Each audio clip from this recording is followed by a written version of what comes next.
अल्लाह के नाम से जो बड़ा ही मेहरबान और रहम करने वाला है। प्रशंसा अल्लाह ही के लिए है जो सारे जहान का रब है, बड़ा ही मेहरबान और दया करने वाला है, बदला दिए जाने के दिन का मालिक है। हम तेरी ही बंदगी करते हैं और तुझी से मदद मांगते हैं। हमें सीधा मार्ग दिखा, उन लोगों का मार्ग जो तेरे कृपा पात्र हुए, जो प्रकोप के भागी नहीं हुए, जो भटके हुए नहीं हैं। अल्लाह के नाम से जो बड़ा ही मेहरबान और रहम करने वाला है। अलिफ लाम मीम, ये अल्लाह की किताब है, इसमें कोई संदेह नहीं। मार्गदर्शन है उन डरने वालों के लिए जो गैब पर ईमान लाते हैं, नमाज कायम करते हैं, जो रोजी हमने उनको दी है उसमें से खर्च करते हैं, जो किताब तुम पर उतारी गई है अर्थात कुरान, और जो किताबें तुमसे पहले उतारी गई थीं उन सब पर ईमान लाते हैं और परलोक में विश्वास रखते हैं। ऐसे लोग अपने रब की ओर से सीधे मार्ग पर हैं और वही सफलता प्राप्त करने वाले हैं। जिन लोगों ने इन बातों को स्वीकार करने से इनकार कर दिया, उनके लिए बराबर है, चाहे तुम उन्हें खबरदार करो या ना करो, वे तो किसी भी दशा में मानने वाले नहीं हैं। अल्लाह ने उनके दिलों और उनके कानों पर मुहर लगा दी है और उनकी आंखों पर पर्दा पड़ गया है। वे सख्त सजा के हकदार हैं। कुछ लोग ऐसे भी हैं जो कहते हैं कि हम अल्लाह और आखिरत के दिन पर ईमान लाए हैं, हालांकि वास्तव में वे ईमान वाले नहीं हैं। वे अल्लाह और ईमान लाने वालों के साथ धोखेबाजी कर रहे हैं, मगर वास्तव में वे खुद अपने ही को धोखे में डाल रहे हैं और उन्हें इसकी समझ नहीं है।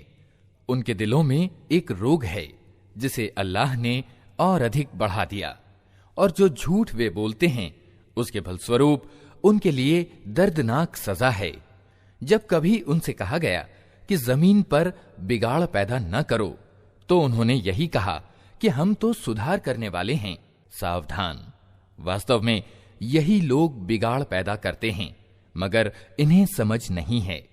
और जब उनसे कहा गया कि जिस तरह दूसरे लोग ईमान लाए हैं उसी तरह तुम भी ईमान लाओ, तो उन्होंने यही उत्तर दिया कि क्या हम मूर्खों की तरह ईमान लाएं? खबरदार, वास्तव में तो ये खुद मूर्ख हैं, मगर ये जानते नहीं हैं।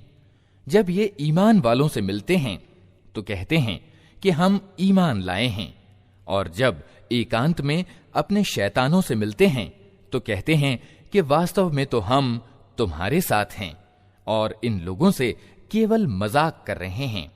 अल्लाह इनसे मजाक कर रहा है, वो इन्हें ढील दे रहा है और ये अपनी सरकशी में अंधों की तरह भटकते चले जाते हैं।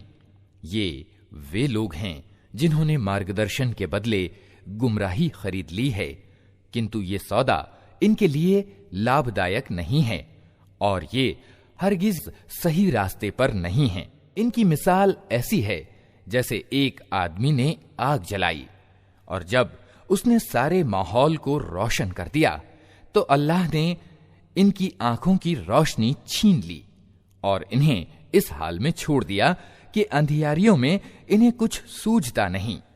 ये बहरे हैं, गूंगे हैं, अंधे हैं, ये अब न पलटेंगे। या फिर इनकी मिसाल यूं समझो कि आकाश से तेज वर्षा हो रही है और उसके साथ अंधेरी घटा और कड़क और चमक भी है। ये बिजली के कड़ाके सुनकर अपनी मौत के डर से कानों में उंगलियां ठूसे लेते हैं और अल्लाह सत्य के इन इनकार करने वालों को हर ओर से घेरे में लिए हुए है। चमक से इनकी दशा ये हो रही है कि मानो शीघ्र ही बिजली इनकी आंखों की रोशनी उचक ले जाएगी। जब तनिक कुछ रोशनी इन्हें महसूस होती है तो उसमें कुछ दूर चल लेते हैं और जब इन पर अंधेरा छा जाता है तो खड़े हो जाते हैं। अल्लाह चाहता तो इनकी सुनने और देखने की शक्ति बिल्कुल ही छीन लेता। निस्संदेह उसे हर चीज की सामर्थ्य प्राप्त है। लोगों, बंदगी इख्तियार करो अपने उस रब की जो तुम्हारा और तुमसे पहले जो लोग हुए हैं उन सब का पैदा करने वाला है। तुम्हारे बचने की आशा इसी प्रकार हो सकती है। वही तो है जिसने तुम्हारे लिए धरती का बिछौना बनाया, आकाश की छत बनाई, ऊपर से पानी बरसाया और उसके द्वारा हर प्रकार की पैदावार निकालकर तुम्हारे लिए रोजी जुटाई। अतः जब तुम ये जानते हो तो दूसरों को अल्लाह का प्रतिद्वंद्वी न ठहराओ। और अगर तुम्हें इस बात में संदेह है कि ये किताब जो हमने अपने बंदे पर उतारी है ये हमारी है या नहीं, तो इस जैसी एक ही सूरा बना लाओ, अपने मत के सारे ही लोगों को बुला लो, एक अल्लाह को छोड़कर बाकी जिस जिस की चाहो सहायता ले लो। अगर तुम सच्चे हो तो ये काम करके दिखाओ। लेकिन अगर तुमने ऐसा न किया और निश्चय ही कभी नहीं कर सकते तो डरो उस आग से जिसका ईंधन बनेंगे इंसान और पत्थर, जो जुटाई गई है इनकार करने वालों के लिए। और ए पैगंबर, जो लोग इस किताब पर ईमान ले आएं और अपने कर्म ठीक कर लें, उन्हें खुशखबरी दे दो कि उनके लिए ऐसे बाग हैं जिनके नीचे नहरें बहती होंगी। उन बागों के फल रूप में दुनिया के फलों से मिलते जुलते होंगे। जब कोई फल उन्हें खाने को दिया जाएगा तो वे कहेंगे कि ऐसे ही फल इससे पहले दुनिया में हमको दिए जाते थे। उनके लिए वहां पाकीज़ा पत्नियां होंगी और वे वहां सदैव ही रहेंगे। हां, अल्लाह इससे बिल्कुल नहीं शर्माता कि मच्छर या उससे भी तुच्छ किसी चीज की मिसालें दे।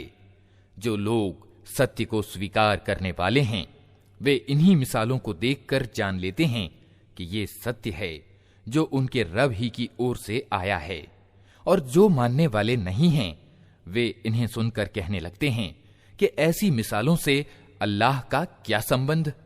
इस प्रकार अल्लाह एक ही बात से बहुतों को गुमराही में डाल देता है और बहुतों को सीधा मार्ग दिखा देता है, और उससे गुमराही में वो उन्हीं को डालता है जो फासिक अर्थात अवज्ञाकारी हैं। अल्लाह की प्रतिज्ञा को मजबूत बांध लेने के बाद तोड़ देते हैं। अल्लाह ने जिसे जोड़ने का आदेश दिया है उसे काटते हैं और धरती पर बिगाड़ पैदा करते हैं। वास्तव में यही लोग घाटे में हैं। तुम अल्लाह के साथ इनकार की नीति कैसे अपनाते हो जबकि तुम निर्जीव थे? उसने तुम्हें जीवन प्रदान किया, फिर वही तुम्हारे प्राण ले लेगा, फिर वही तुम्हें पुनः जीवन प्रदान करेगा, फिर उसी की ओर तुम्हें पलट कर जाना है।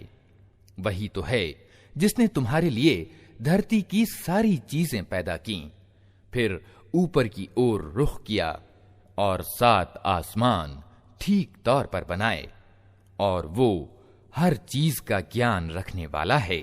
फिर तनिक उस समय की कल्पना करो जब तुम्हारे रब ने फरिश्तों से कहा था कि मैं धरती में एक खलीफा अर्थात स्थानापन्न बनाने वाला हूं।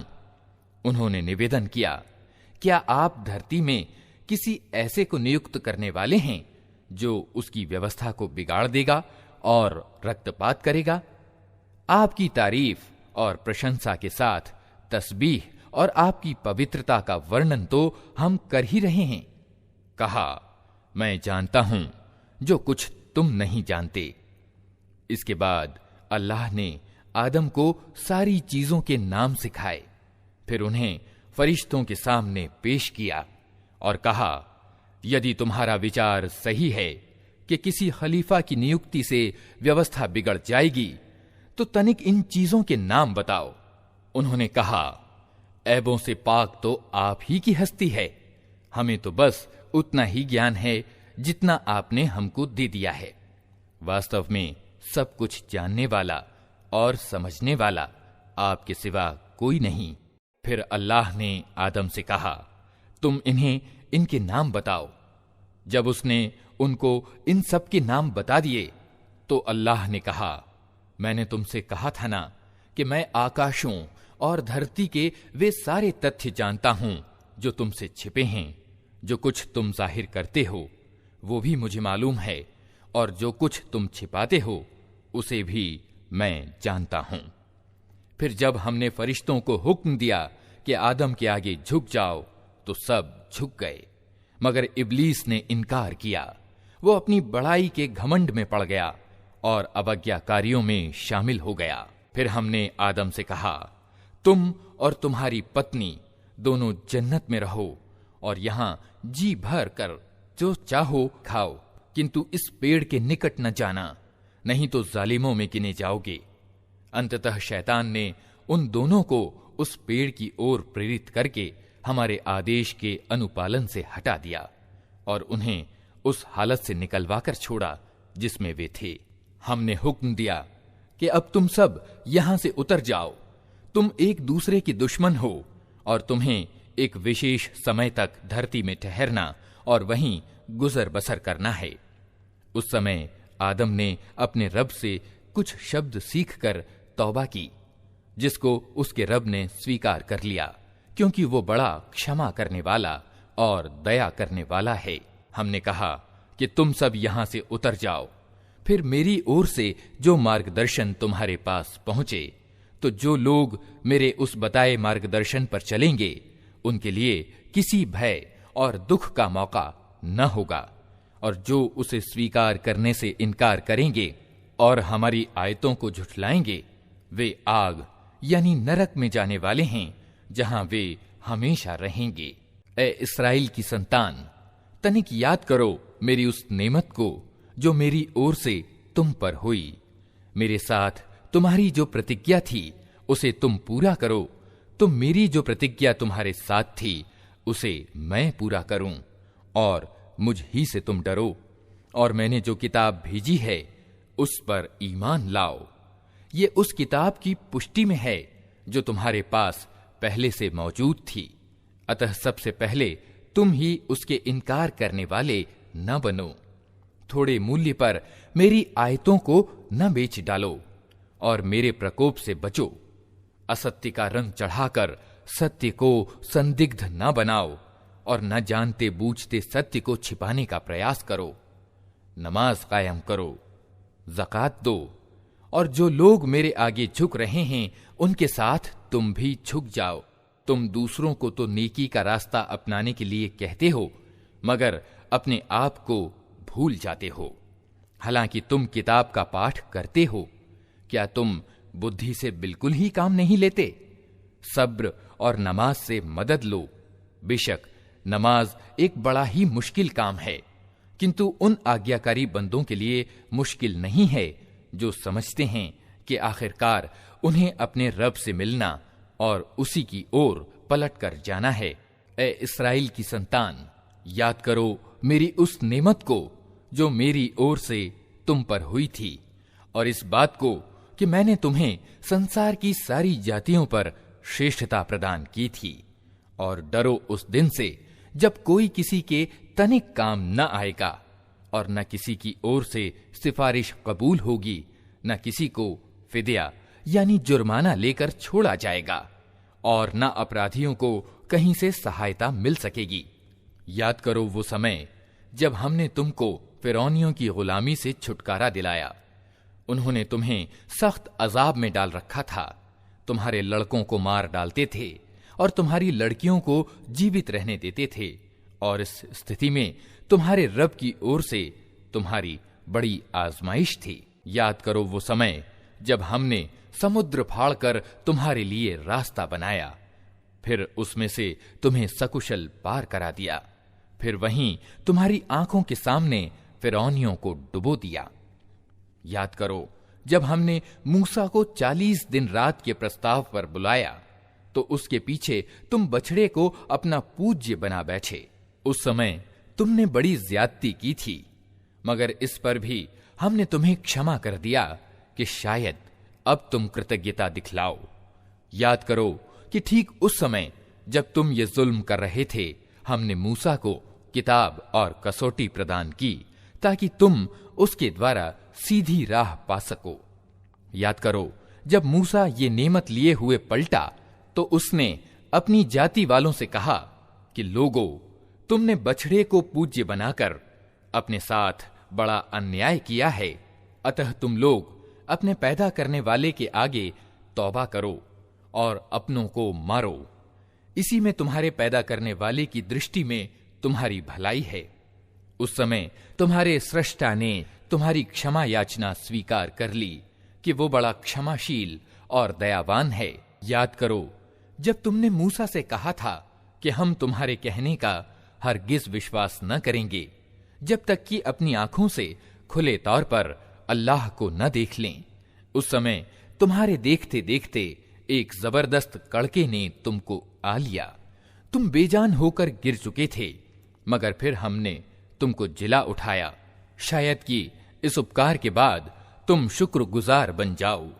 हमने तुम पर बादल की छांव की, मन्न और सलवा का भोजन तुम्हारे लिए जुटाया और तुमसे कहा कि जो स्वच्छ चीजें हमने तुम्हें प्रदान की हैं उन्हें खाओ। मगर तुम्हारे पूर्वजों ने जो कुछ किया वो हम पर उनका जुल्म न था, बल्कि उन्होंने आप अपने ही ऊपर जुल्म किया। फिर याद करो जब हमने कहा था कि ये बस्ती जो तुम्हारे सामने है इसमें प्रवेश करो, इसकी पैदावार जिस प्रकार चाहो मजे से खाओ, मगर बस्ती के दरवाजे में सजदा करते हुए प्रवेश करना और कहते जाना हित्ततुन हित्ततुन, हम तुम्हारी खताओं को माफ करेंगे और सुकर्मियों पर और अधिक अनुग्रह करेंगे। मगर जो बात उनसे कही गई थी इन जालिमों ने उसे बदलकर कुछ और कर दिया।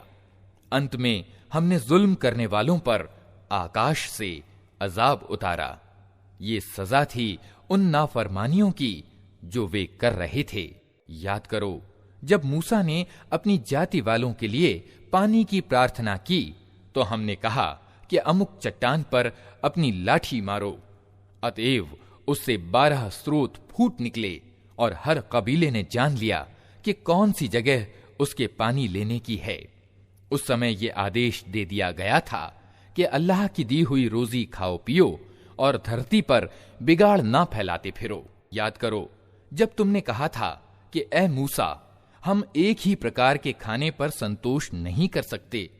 अपने रब से प्रार्थना करो कि हमारे लिए धरती की पैदावार, साग, तरकारी, गेहूं, लहसुन, प्याज, दाल आदि पैदा करे।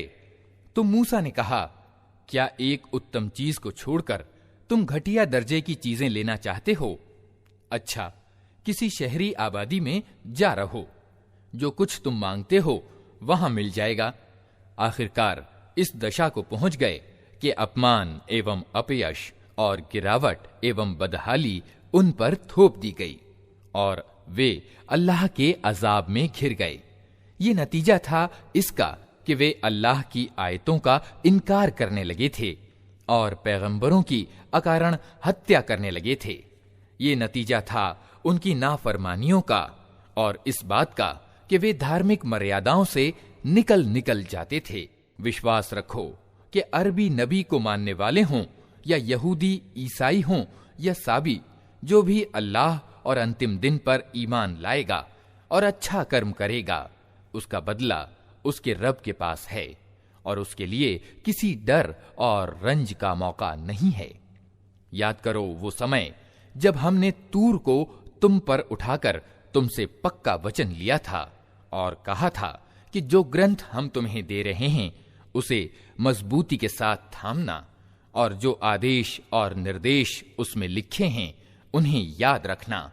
इसी माध्यम से आशा की जा सकती है कि तुम तकवा यानी धर्म परायणता की नीति पर चल सकोगे, मगर इसके बाद तुम अपने वचन से फिर गए। इस पर भी अल्लाह की कृपा और उसकी दयालुता ने तुम्हारा साथ न छोड़ा, वरना तुम कभी के तबाह हो चुके होते। फिर तुम्हें अपनी जाति के उन लोगों का किस्सा तो मालूम ही है जिन्होंने शब्द का नियम तोड़ा था। हमने उन्हें कह दिया कि बंदर बन जाओ और इस दशा में रहो कि हर ओर से तुम पर धुतकार फिटकार पड़े। इस तरह हमने उनके अंजाम को उस जमाने के लोगों और बाद की आने वाली पीढ़ियों के लिए शिक्षा सामग्री और अल्लाह से डरने वालों के लिए नसीहत बनाकर छोड़ा। फिर वो घटना याद करो जब मूसा ने अपनी कौम से कहा कि अल्लाह तुम्हें एक गाय ज़बह करने का हुक्म देता है, कहने लगे, क्या तुम हमसे मजाक करते हो? मूसा ने कहा, मैं इससे अल्लाह की पनाह मांगता हूं कि अज्ञानियों जैसी बातें करूं। बोले, अच्छा, अपने रब से प्रार्थना करो कि वो हमें उस गाय के बारे में कुछ विस्तार से बताए। मूसा ने कहा, अल्लाह कहता है कि वो गाय ऐसी होनी चाहिए जो न बूढ़ी हो न बछिया, बल्कि मध्य आयु की हो। अतः जो हुक्म दिया जाता है उसका पालन करो। फिर कहने लगे कि अपने रब से ये और पूछ दो कि उसका रंग कैसा हो। मूसा ने कहा, वो कहता है कि पीले रंग की गाय होनी चाहिए जिसका रंग ऐसा चटकीला हो कि देखने वालों का मन प्रसन्न हो जाए। फिर बोले, अपने रब से साफ साफ पूछकर बताओ कैसी गाय चाहिए, हमें उसके निर्धारण में संदेह हो गया है। अल्लाह ने चाहा तो हम उसका पता पा लेंगे।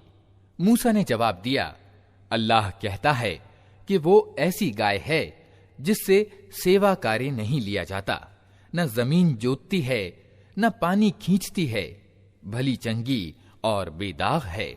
इस पर वे पुकार उठे कि हां, अब तुमने ठीक पता बताया है। फिर उन्होंने उसे ज़बह किया, वरना वे ऐसा करते मालूम न होते थे। और तुम्हें याद है वो घटना जब तुमने एक व्यक्ति की जान ली थी, फिर उसके बारे में झगड़ने लगे और एक दूसरे पर कत्ल का इल्जाम थोपने लगे थे, और अल्लाह ने फैसला कर लिया था कि जो कुछ तुम छिपाते हो उसे खोल कर रख देगा। उस समय हमने हुक्म दिया कि मारे गए व्यक्ति की लाश को उसके एक भाग से चोट करो। देखो, इस प्रकार अल्लाह मुर्दों को जीवन दान देता है और तुम्हें अपनी निशानियां दिखाता है ताकि तुम समझो। किंतु ऐसी निशानियां देख लेने के बाद भी अंततः तुम्हारे दिल सख्त हो गए, पत्थरों की तरह सख्त, बल्कि सख्ती में कुछ उनसे भी बढ़े हुए। क्योंकि पत्थरों में से तो कोई ऐसा भी होता है जिसमें से स्रोत फूट बहते हैं, कोई फटता है और उसमें से पानी निकल आता है, और कोई अल्लाह के डर से कांप कर गिर भी पड़ता है। अल्लाह तुम्हारी करतूतों से बेखबर नहीं है। ऐ मुसलमानों, अब क्या इन लोगों से तुम ये उम्मीद रखते हो कि ये तुम्हारे आमंत्रण को मान लेंगे, जबकि इनमें से एक गिरोह की नीति ये रही है कि उसने अल्लाह की वाणी सुनी और फिर खूब समझ बूझकर जानते हुए उसमें रद्दो बदल किया। ये अल्लाह के रसूल मुहम्मद सल्लल्लाहु अलैहि वसल्लम पर ईमान लाने वालों से मिलते हैं तो कहते हैं कि हम भी उन्हें मानते हैं, और जब आपस में एक दूसरे से एकांत में बातचीत होती है तो कहते हैं कि मूर्ख हो गए हो, इन लोगों को वे बातें बताते हो जो अल्लाह ने तुम पर खोली हैं, ताकि तुम्हारे रब के पास तुम्हारे मुकाबले में उन्हें प्रमाण के रूप में प्रस्तुत करें। और क्या ये जानते नहीं हैं कि जो कुछ ये छिपाते हैं और जो कुछ जाहिर करते हैं, अल्लाह को सब बातों की खबर है। इनमें एक दूसरा गिरोह उम्मियों का है, जिनको अल्लाह की किताब का तो ज्ञान नहीं, बस अपनी निराधार आशाओं और कामनाओं को लिए बैठे हैं और केवल अटकल पर चले जा रहे हैं। तो विनाश और तबाही है उन लोगों के लिए जो अपने हाथों से धर्म विधान संबंधी लेख लिखते हैं, फिर लोगों से कहते हैं कि ये अल्लाह के पास से आया हुआ है, ताकि इसके बदले में थोड़ा सा लाभ उठा लें। उनके हाथों का ये लिखा भी उनके लिए तबाही का सामान है, और उनकी ये कमाई भी उनके लिए विनाश का कारण। वे कहते हैं कि नरक की आग हमें हरगिज छूने वाली नहीं, सिवाय इसके कि कुछ थोड़े दिनों की सजा मिल जाए तो मिल जाए। उनसे पूछो कि क्या तुमने अल्लाह से कोई वचन ले लिया है जिसके विरुद्ध वो नहीं कर सकता, या बात यह है कि तुम अल्लाह से लगाकर ऐसी बातें कह देते हो जिनके संबंध में तुम्हें ज्ञान नहीं है कि उसने उनका जिम्मा लिया है। आखिर तुम्हें नरक की आग क्यों न छुएगी? जो भी बुराई कमाएगा और अपनी गलतकारी के चक्कर में पड़ा रहेगा, वो जहन्नमी अर्थात नरक में जाने वाला है, और नरक ही में वो हमेशा रहेगा। और जो लोग ईमान लाएंगे और अच्छे कर्म करेंगे वही जन्नती अर्थात स्वर्ग वाले हैं और जन्नत में वे हमेशा रहेंगे। याद करो, इस्राएल की संतान से हमने पक्का वचन लिया था कि अल्लाह के सिवा किसी की बंदगी न करना, माँ बाप के साथ, नातेदारों के साथ, अनाथों और दीन दुखियों के साथ अच्छा व्यवहार करना, लोगों से भली बात कहना, नमाज कायम करना और ज़कात देना, मगर थोड़े लोगों के सिवा तुम सब इस वचन से फिर गए और अब तक फिरे हुए हो। फिर तनिक याद करो, हमने तुमसे पक्का वचन लिया था कि आपस में एक दूसरे का खून न बहाना और न एक दूसरे को घर से बेघर करना।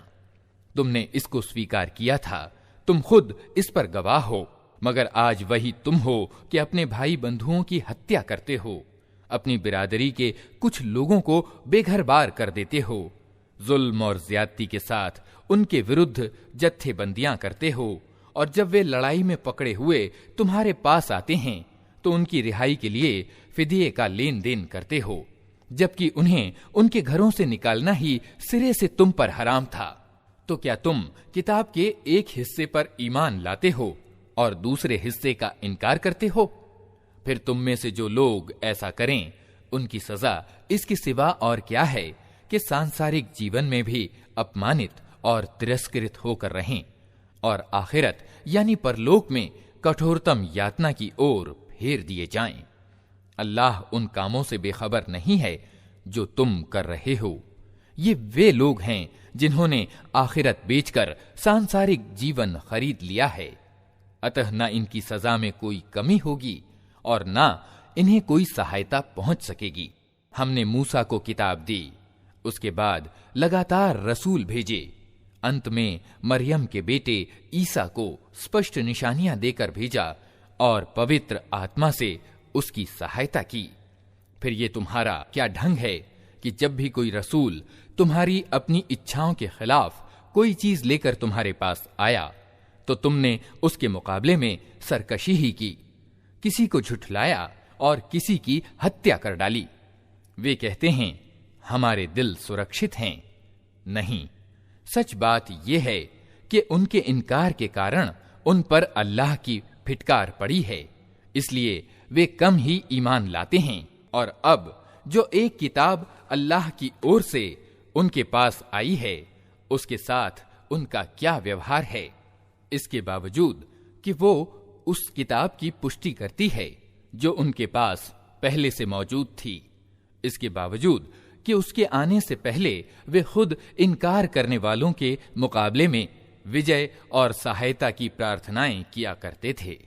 परंतु जब वो चीज आ गई जिसे वे पहचान भी गए तो उन्होंने उसे मानने से इनकार कर दिया। अल्लाह की लानत इन इनकार करने वालों पर।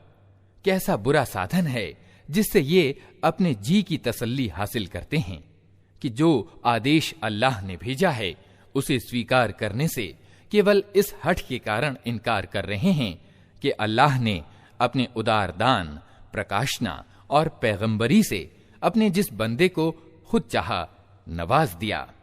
अतः अब ये प्रकोप पर प्रकोप के अधिकारी हो गए हैं और ऐसे इनकार करने वालों के लिए घोर अपमानजनक सजा निश्चित है। जब उनसे कहा जाता है कि जो कुछ अल्लाह ने उतारा है उस पर ईमान लाओ, तो वे कहते हैं हम तो केवल उस चीज पर ईमान लाते हैं जो हमारे यहाँ अर्थात इस्राएल के वंशज में उतरी है। इस परिधि से बाहर जो कुछ आया है उसे मानने से वे इनकार करते हैं, जबकि वो सत्य है और उस शिक्षा की पुष्टि और समर्थन कर रहा है जो उनके यहाँ पहले से मौजूद थी। अच्छा, इनसे कहो, यदि तुम उस शिक्षा ही के मानने वाले हो जो तुम्हारे यहाँ आई थी, तो इससे पहले अल्लाह के उन पैगंबरों की जो खुद इस्राएल के वंशज में पैदा हुए थे क्यों हत्या करते रहे? तुम्हारे पास मूसा कैसी कैसी स्पष्ट निशानियों के साथ आया, फिर भी तुम ऐसे जालिम थे कि उसके पीठ मोड़ते ही बछड़े को पूज्य बना बैठे। फिर तनिक उस वचन को याद करो जो तूर को तुम्हारे ऊपर उठाकर हमने तुमसे लिया था। हमने ताकीद की थी कि जो आदेश हम दे रहे हैं उनका मजबूती के साथ पालन करो और कान लगाकर सुनो। तुम्हारे पूर्वजों ने कहा कि हमने सुन लिया मगर मानेंगे नहीं, और उनकी असत्य प्रियता का हाल ये था कि दिलों में उनके बछड़ा ही बसा हुआ था। कहो, यदि तुम ईमान वाले हो तो ये अनोखा ईमान है जो ऐसी बुरी बातों के लिए तुम्हें हुक्म देता है। इनसे कहो कि यदि वास्तव में अल्लाह के निकट परलोक का घर सारे मनुष्यों को छोड़कर केवल तुम्हारे लिए ही आरक्षित है, तब तो तुम्हें चाहिए कि मौत की तमन्ना करो। यदि तुम अपने इस विचार में सच्चे हो, विश्वास रखो कि ये कभी इसकी तमन्ना न करेंगे, इसलिए कि अपने हाथों से जो कुछ कमाकर इन्होंने वहां भेजा है उसकी यही अपेक्षा है कि ये वहां जाने की तमन्ना न करें। अल्लाह इन जालिमों को खूब जानता है। तुम इन्हें सबसे बढ़कर जीने का लोभी पाओगे, यहां तक कि ये इस संबंध में मुशरिकों यानी बहुदेववादियों से भी बढ़े हुए हैं। इनमें से एक एक आदमी ये चाहता है कि किसी तरह 1000 वर्ष जिए, हालांकि लंबी उम्र किसी हालत में भी उसे अजाब से तो नहीं बचा सकती। जैसे कुछ कर्म ये कर रहे हैं, अल्लाह तो उन्हें देख ही रहा है। इनसे कहो कि जो कोई जिब्रील से दुश्मनी रखता हो उसे मालूम होना चाहिए कि जिब्रील ने अल्लाह ही के हुक्म से ये कुरान तुम्हारे दिल पर उतारा है, जो पहले आई हुई किताबों की पुष्टि और समर्थन करता है और ईमान लाने वालों के लिए मार्गदर्शन और सफलता की खुशखबरी बनकर आया है। यदि जिब्रील से इनकी दुश्मनी का कारण यही है तो कह दो कि जो अल्लाह और उसके फरिश्तों और उसके रसूलों और जिब्रील और मीकाईल के दुश्मन हैं, अल्लाह उन इनकार करने वालों का दुश्मन है। हमने तुम्हारी ओर ऐसी आयतें उतारी हैं जो साफ साफ सत्य को जाहिर करने वाली हैं, और उनके अनुपालन से केवल वही लोग इनकार करते हैं जो उल्लंघनकारी हैं। क्या सदैव ऐसा ही नहीं होता रहा है कि जब इन्होंने कोई वचन दिया तो इनमें से एक न एक गिरोह ने उसे अवश्य ही पीठ पीछे डाल दिया, बल्कि उनमें से बहुतेरे ऐसे ही हैं जो सच्चे दिल से ईमान नहीं लाते। और जब उनके पास अल्लाह की ओर से कोई रसूल उस किताब की पुष्टि और समर्थन करता हुआ आया जो इनके यहां पहले से मौजूद थी, तो इन किताब वालों में से एक गिरोह ने अल्लाह की किताब को इस तरह पीठ पीछे डाल दिया मानो वे कुछ जानते ही नहीं, और लगे उन चीजों का अनुसरण करने जो शैतान सुलेमान के राज्य का नाम लेकर पेश किया करते थे। हालांकि सुलेमान ने कभी कुफ्र नहीं किया। कुफ्र में तो वे शैतान पड़े थे जो लोगों को जादूगरी की शिक्षा देते थे। वे पीछे पड़े उस चीज के जो बाबिल में 2 फरिश्तों हारूत और मारूत पर उतारी गई थी। हालांकि वे फरिश्ते जब भी किसी को उसकी शिक्षा देते थे तो पहले स्पष्ट रूप से सावधान कर दिया करते थे कि देख, हम केवल एक आजमाइश हैं, तू कुफ्र में ना पड़। फिर भी ये लोग उनसे वही चीज सीखते थे जिससे पति और पत्नी में जुदाई डाल दें। ये खुली हुई बात थी कि अल्लाह की इजाजत के बिना वे इसके द्वारा किसी को भी नुकसान नहीं पहुंचा सकते थे, किंतु फिर भी वे ऐसी चीज सीखते थे जो खुद उनके लिए लाभकारी नहीं बल्कि हानिकारक थी। और वे खूब जानते थे कि जो इस चीज का खरीदार बना उसके लिए आखिरत में कोई हिस्सा नहीं। कितना बुरा उपभोग्य था जिसका उन्होंने अपनी जानों के बदले सौदा किया। क्या ही अच्छा होता यदि वे जानते होते। यदि वे ईमान और तकवा यानी परहेजगारी को अपनाते तो अल्लाह के यहां इसका जो बदला मिलता वो उनके लिए अधिक अच्छा था। क्या ही अच्छा होता कि उन्हें इसकी खबर होती। ए ईमान लाने वालों, राईना ना कहा करो बल्कि उन्जुरना कहो और ध्यान से बात को सुनो। ये इनकार करने वाले तो दुखदाई अजाब के हकदार हैं। ये लोग जिन्होंने सत्य संदेश को स्वीकार करने से इनकार कर दिया है, चाहे किताब वालों में से हों या मुशरिक अर्थात बहुदेव वादी हों, हरगिज ये नहीं चाहते कि तुम्हारे रब की ओर से तुम पर कोई भलाई उतरे, मगर अल्लाह जिसको चाहता है अपनी कृपा के लिए चुन लेता है और वो बड़ा उदार दान करता है। हम अपनी जिस आयत को मनसूख यानी निरस्त कर देते हैं या भुला देते हैं, उसकी जगह उससे बेहतर लाते हैं या कम से कम वैसी ही।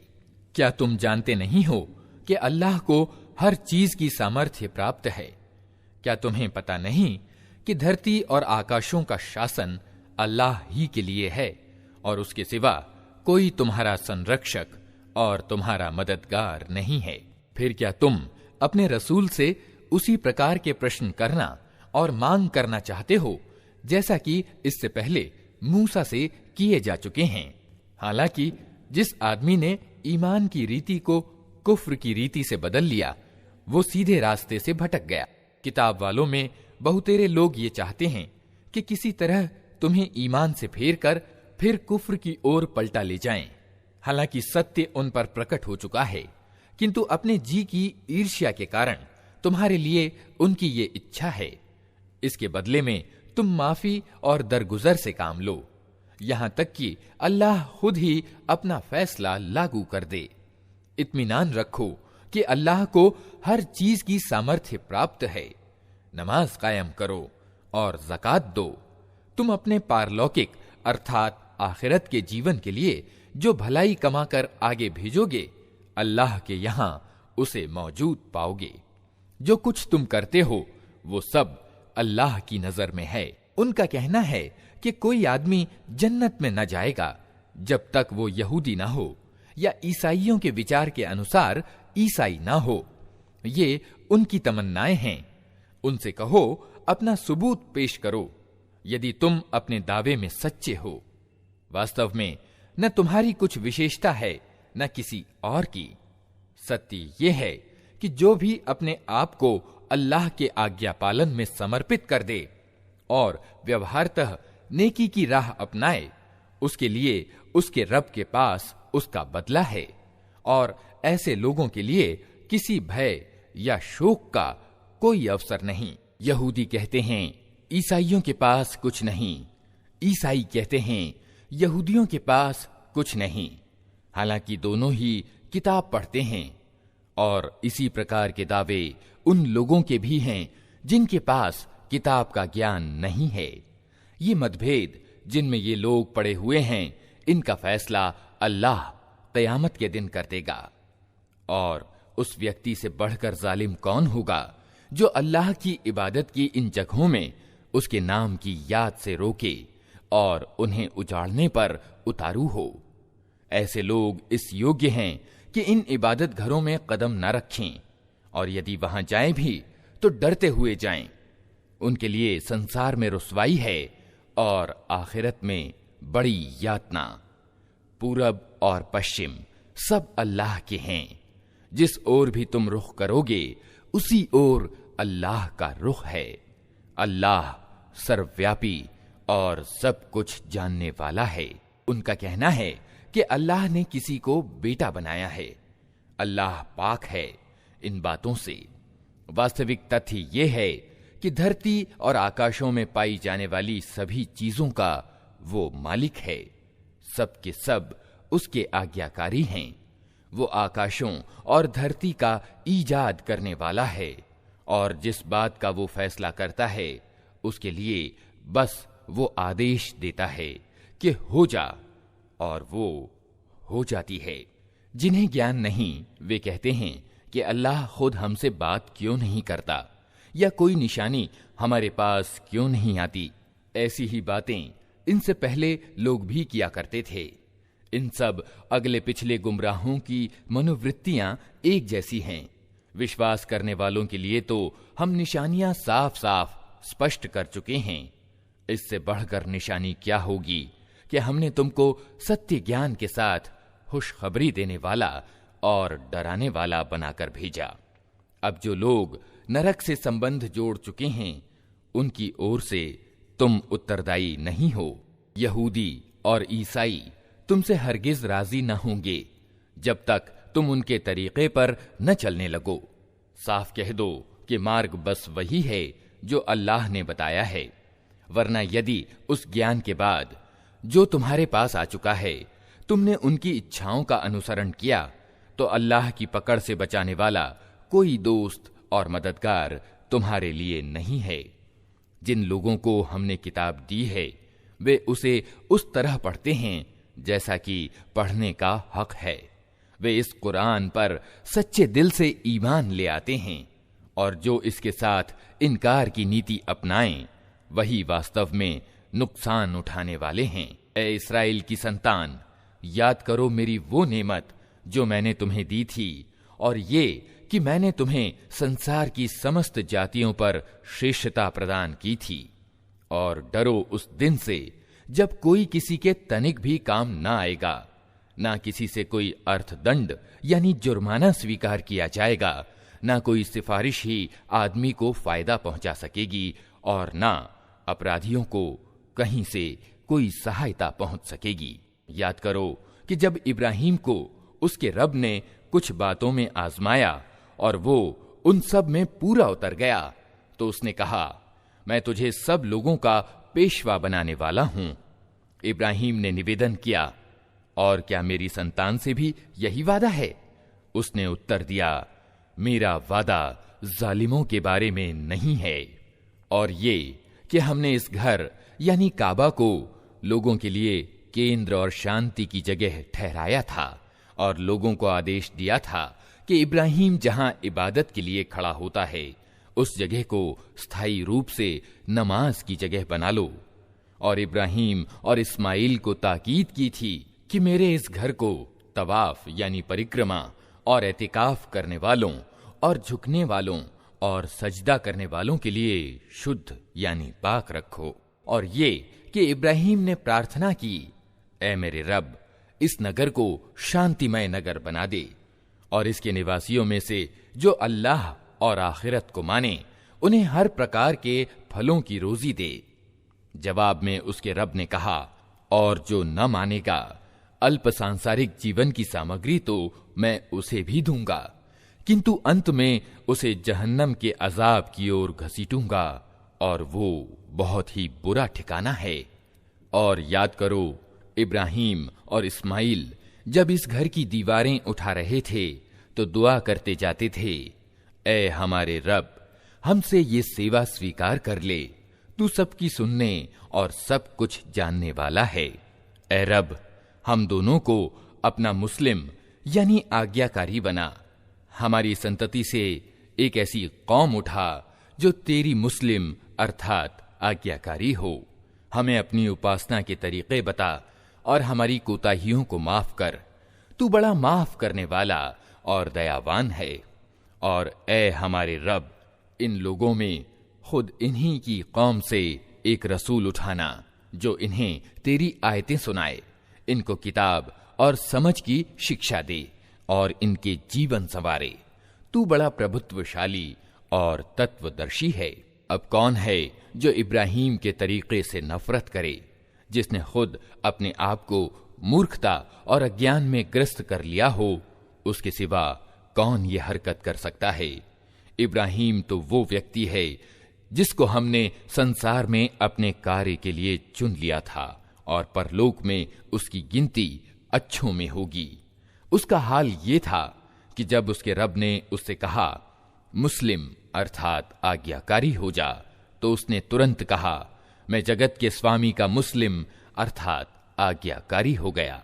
इसी तरीके पर चलने की ताकीद उसने अपनी औलाद को की थी, और इसी की वसीयत याकूब अपनी संतान को कर गया था। उसने कहा था कि मेरे बच्चों, अल्लाह ने तुम्हारे लिए यही धर्म पसंद किया है, अतः मरते समय तक मुस्लिम अर्थात आज्ञाकारी ही रहना। फिर क्या तुम उस समय मौजूद थे जब याकूब इस संसार से विदा हो रहा था? उसने मरते समय अपने बेटों से पूछा, बच्चों, मेरे पीछे तुम किसकी बंदगी करोगे? उन सब ने उत्तर दिया, हम उसी एक इलाह यानी उपास्य की बंदगी करेंगे जिसे आपने और आपके पूर्वज इब्राहिम, इस्माइल और इसहाक ने इलाह यानी उपास्य माना है, और हम उसी के मुस्लिम अर्थात आज्ञाकारी हैं। वे कुछ लोग थे जो जा चुके, जो कुछ उन्होंने कमाया वो उनके लिए है, और जो कुछ तुम कमाओगे वो तुम्हारे लिए है। तुमसे ये ना पूछा जाएगा कि वे क्या करते थे। यहूदी कहते हैं यहूदी हो तो सीधा मार्ग पाओगे, ईसाई कहते हैं ईसाई हो तो सीधा मार्ग मिलेगा। उनसे कहो नहीं, बल्कि सबको छोड़कर इब्राहीम का पंथ, और इब्राहीम बहुदेववादियों में से न था। मुसलमानों, कहो कि हम ईमान लाए अल्लाह और उस मार्गदर्शन पर जो हमारी ओर उतरा है, और जो इब्राहीम, इस्माइल, इसहाक, याकूब और याकूब की संतान की ओर उतरा था, और जो मूसा और ईसा और दूसरे सभी पैगंबरों को उनके रब की ओर से दिया गया था। हम उनके बीच कोई अंतर नहीं करते, और हम अल्लाह के मुस्लिम यानी आज्ञाकारी हैं। फिर यदि वे उसी तरह ईमान लाएं जिस तरह तुम ईमान लाए हो तो सीधे मार्ग पर हैं, और अगर इससे मुंह फेरें तो खुली बात है कि वे हठधर्मी में पड़ गए हैं। अतः विश्वास रखो कि उनके मुकाबले में अल्लाह तुम्हारी सहायता के लिए काफी है। वो सब कुछ सुनता और जानता है। कहो अल्लाह का रंग इख्तियार करो, उसके रंग से अच्छा और किसका रंग होगा, और हम उसी की बंदगी करने वाले लोग हैं। ए नबी, इनसे कहो क्या तुम अल्लाह के बारे में हमसे झगड़ते हो, हालांकि वही हमारा रब भी है और तुम्हारा रब भी। हमारे कर्म हमारे लिए हैं, तुम्हारे कर्म तुम्हारे लिए, और हम अल्लाह ही के लिए अपनी बंदगी खालिस कर चुके हैं। या फिर तुम्हारा कहना यह है कि इब्राहीम, इस्माइल, इसहाक, याकूब और याकूब की औलाद सब के सब यहूदी थे या ईसाई थे। कहो तुम ज्यादा जानते हो या अल्लाह। उस व्यक्ति से बढ़कर जालिम कौन होगा जिसके जिम्मे अल्लाह की ओर से एक गवाही हो और वो उसे छुपाए। तुम्हारी करतूतों से अल्लाह बेखबर तो नहीं है। वे कुछ लोग थे जो जा चुके, उनकी कमाई उनके लिए थी और तुम्हारी कमाई तुम्हारे लिए। तुमसे उनके कर्मों के बारे में पूछा नहीं जाएगा।